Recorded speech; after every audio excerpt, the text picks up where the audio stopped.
মুহাম্মদ সাল্লাল্লাহু। আল্লাহ বললেন না না, উল্টা পাল্টা আবদার করো না, ওই নবুয়তি দিয়ে দেয়া হয়েছে। ঈসা বললেন ওকে, আমি পড়েছি ইনজিলের মধ্যে ওই নবীর উম্মতদের এত মর্যাদা, বনি ইসরায়েলের অনেক নবীর চাইতে নাকি উম্মতে মুহাম্মাদের মর্যাদা অনেক বেশি হবে। আল্লাহ শেষ নবী আমাকে বানালেন না, ওকে, কিন্তু আমার উম্মতকে ওই উম্মত বানান। আল্লাহ বলেন নো, ওইটাও দেয়া হয়ে গেছে। পাবে কে? বিশ্বনবী পাবে। বিশ্বনবীর উম্মত আমরা হলাম উম্মতে মুহাম্মাদি। আমাদের মধ্য থেকে যারা আলেম হবে, হক্কানি আবেদ হবে, আল্লাহর ওলি হবে, বনি ইসরায়েলের অনেক নবীদের চাইতেও তাদের মর্যাদা বেশি হয়ে যাবে। সুবহানাল্লাহ। এবার উনি চোখের পানি ছেড়ে দিলেন। আল্লাহ দোয়া করলাম আমার শেষ নবী বানান, বানালেন না। দোয়া করলাম আখিরি উম্মত আমারে দেন, আমারে দিলেন না। এবার আমি দোয়া করি, এই দোয়া কিন্তু ফেলতে পারবেন না। আল্লাহ বললেন করো করো। সাইয়েদনা ঈসা বললেন আল্লাহ তাহলে আপনি আমাকে এই পৃথিবীর মধ্যে ওই নবীর উম্মত করে আরেকবার দুনিয়াতে পাঠানো লাগবে। সুবহানাল্লাহ। কবুল করে নিল কে? পৃথিবীতে একজন নবী এখনো মরে নাই, কি নাম? ঈসা আলাইহিস সালাম। উনি আসবেন ইমাম মাহাদির 7 বছর যখন হবে, তার গভর্নিং 7 বছর চলে যাওয়ার পরে আসবেন। ঈসা আলাইহিস সালাম যখন আসবেন, এসে দাজ্জালকে, অ্যান্টি খ্রাইস্টকে নিজ হাতে হত্যা করবেন। চিল্লায় বলেন ঠিক কিনা? এটা ছিল ঈসা নবীর দোয়া। এবার বিশ্বনবী কোন দোয়া করেছেন জানার দরকার আছে না নাই? বিশ্বনবী বলেন লিকুল্লি নবিয়্যিন দাওয়াতুন মুস্তাজাবা। প্রত্যেক নবীর জন্য একটা করে দাওয়া মুস্তাজাবা আছে। আলেম যারা আছেন তারা বুঝবেন।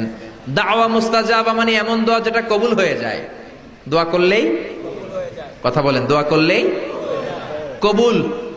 এরকম দোয়া রব্বুল আলামিন সব নবীকে একটা একটা করে দিয়েছেন। ওই দোয়াটা করলেই সেকেন্ডের মধ্যেই কবুল করে দেয় কে? আল্লাহ। সব নবী ওই দোয়া দুনিয়াতেই করে ফেলেছে। বিশ্বনবী বললেন লিকুল্লি নবিয়্যিন দাওয়া মুস্তাজাবা। সব নবীর জন্য একটা স্পেশাল দোয়া আছে, দাও বিহা, যেই দোয়াটা নবীরা দুনিয়াতেই করে ফেলেছে। ওয়া ইন্নী আখতাবিউ দাওয়াতি শাফাআতান লি উম্মতি ইয়াউমাল কিয়ামাহ। আল্লাহু আকবার। আর আমি আমার দাওয়া মুস্তাজাবা স্পেশাল দোয়াটা এখনো করি নাই। আমার দোয়াটা এখনো আমি জমিয়ে রেখেছি।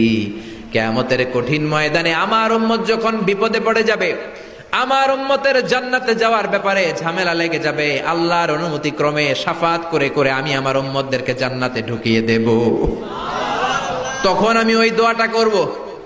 বিশ্বনবী সেজদায় পড়ে থাকবেন কিয়ামতের ময়দানে। সব নবীরাও বলবে ইয়া নাফসি ইয়া নাফসি। কেউ যখন আল্লাহর কাছে যেতে পারবে না, সবাই মিলে বিশ্বনবীর কাছে যাওয়ার পরে বিশ্বনবী তখনও মাথা তুলবেন না। বিশ্বনবী কপাল ঠুকে কেঁদে কেঁদে বলবেন রব্বি হাবলি উম্মতি। ও আল্লাহ আমার উম্মতকে আপনি মাফ করে দেন। সুবহানাল্লাহ। আল্লাহ বলবেন নবী ইরফা রাসাক, মাথা উঠান। সাল তুতা, আজকে যা চাইবেন তাই দিব। ইশফা তুশাফা, যারাই শাফাত করবেন আমার অনুমতি ক্রমে কবুল করে দিব। সুবহানাল্লাহ। বিশ্বনবী চাইলে ওই দোয়াটা দুনিয়াতেই করতে পারতেন অন্য নবীদের মতো, ঠিক কিনা? অন্য নবীরা যেমনি নিজেদের প্রয়োজনে ওই দোয়াটা দুনিয়াতেই করেছে, আমার নবীকে ওই রকম করেছে নাকি? তার মানে আমার নবীর আমাদের জন্য মায়া বেশি না কম?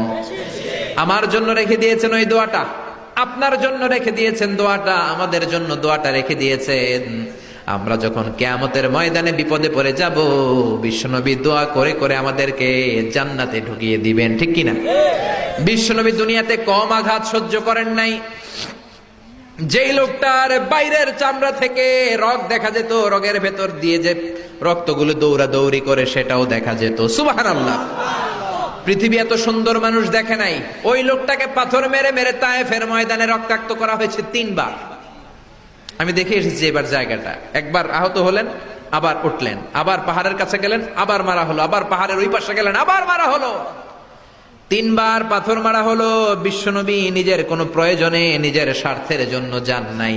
তায়েফবাসীদের জান্নাত নিশ্চিত করার জন্য, তাদের ভালোর জন্য, তাদেরকে দাওয়াত দেওয়ার জন্য গিয়েছেন। তার